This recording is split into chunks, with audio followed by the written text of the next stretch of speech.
할렐루야. 좋으신 하나님을 찬양합니다. 여러분 모두를 예수님의 이름으로 축복합니다. 오늘도 여호와 이레입니다. 여호와는 나의 목자시니 내가 부족함이 없습니다. 고백하며 하루를 출발하시기를 축원드립니다. 자, 오늘은 잠언 21장 25절로 27절입니다. 기도합니다. 영광과 감사와 찬송을 우리 하나님께 올려드립니다. 온 마음으로 하나님을 사랑하며 예배합니다. 주의 보혈을 의지하오니 우리의 죄와 허물을 사하시옵소서. 주의 이름을 의지하여 간구합니다. 마음을 여시고 눈을 여시고 귀를 열어 하나님 말씀의 귀한 것들을 깨닫게 하여 주시옵소서. 종을 낮추시고 겸손하게 하시고 오직 말씀의 도구만 되게 하시며 은혜를 사모하는 모든 영혼들을 만족시켜 주시기를 원합니다. 마음이 상한 자, 병든 자, 문제 있는 자 주 예수 그리스도의 이름으로 해결되고 승리케 하옵소서. 예수님의 이름으로 사모하며 기도합니다. 아멘. 25절입니다. 게으른 자의 욕망이 자기를 죽이나니 이는 자기의 손으로 일하기를 싫어함이니라. 어떤 자는 종일토록 탐하기만 하나 의인은 아끼지 아니하고 베푸느니라.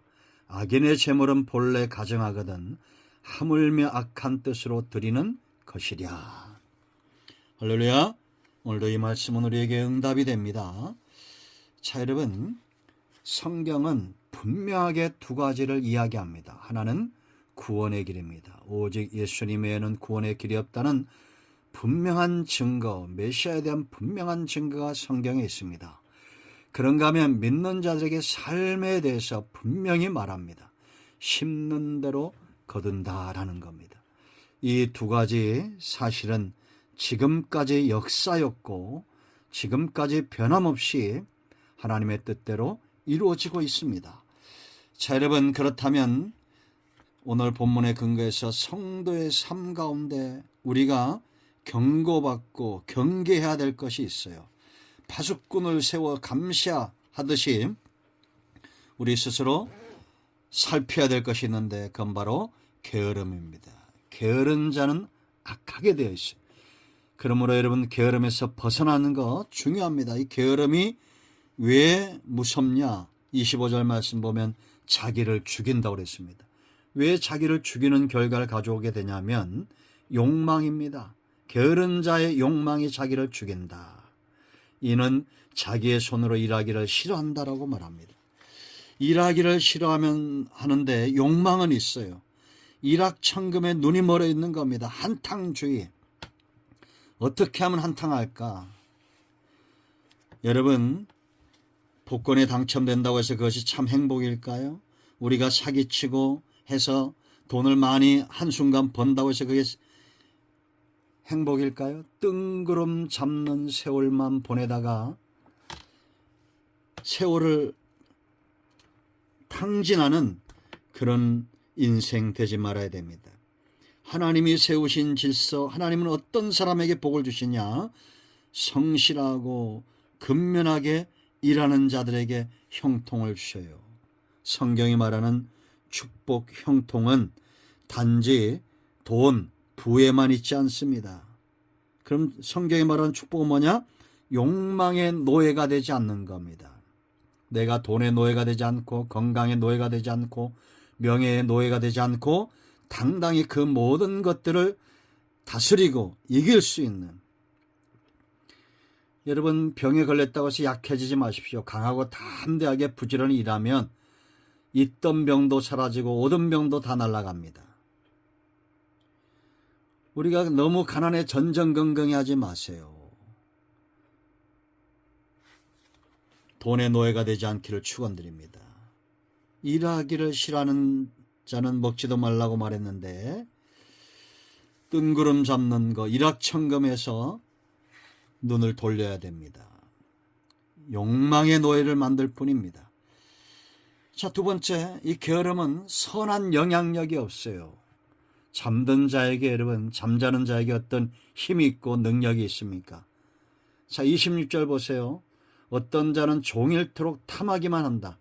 종일토록 욕심만 내고 산다는 겁니다. 24시간 깨어있을 때에 탐심 가득한 삶을 산다는 거예요. 그런데 의인은 아끼지 아니하고 베푸느니라. 의인은 베푸는 삶을 산다라는 겁니다.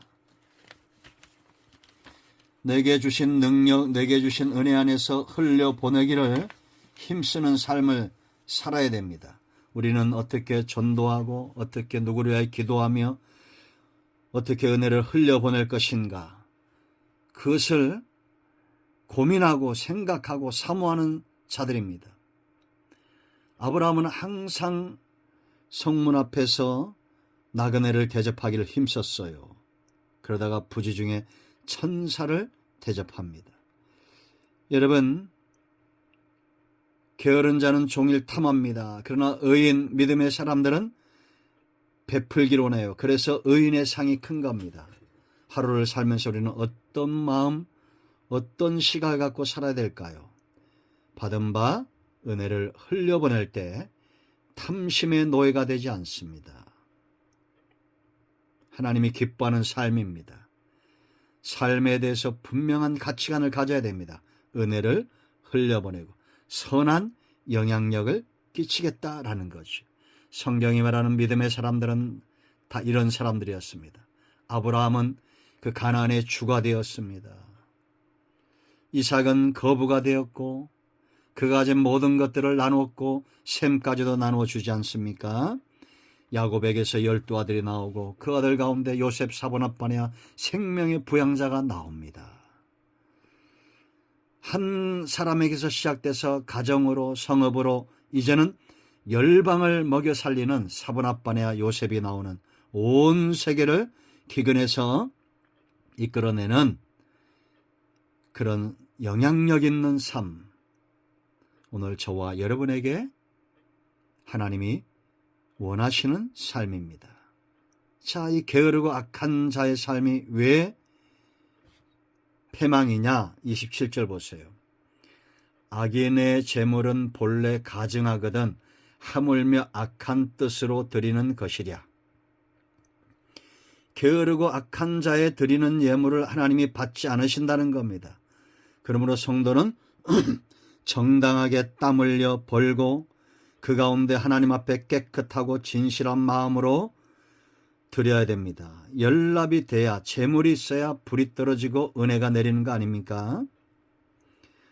우리가 창세기 때 배웠죠. 가인과 아벨의 삶을 보세요. 가인은 땅에 소망을 둔 사람입니다. 땅의 소출, 먹고 입는 것, 자기 자신을 위해서만 사는 사람이었어요. 하나님 중심의 삶, 말씀 중심, 은혜 중심의 삶을 살지 않는 사람이었습니다. 그러나 아벨을 잘 보세요. 육식이 언제 허용되었습니까? 노아 이후에 허용되었습니다. 아벨 때에는 양을 키워도 염소를 이렇게 목양을 해도 먹을 수가 없었습니다. 그런데 아벨은 양치는 자의 시조죠. 양치는 자였습니다. 왜냐? 하나님께 제물로 드렸던 거예요. 이것이 바로 하나님 중심의 삶이었습니다.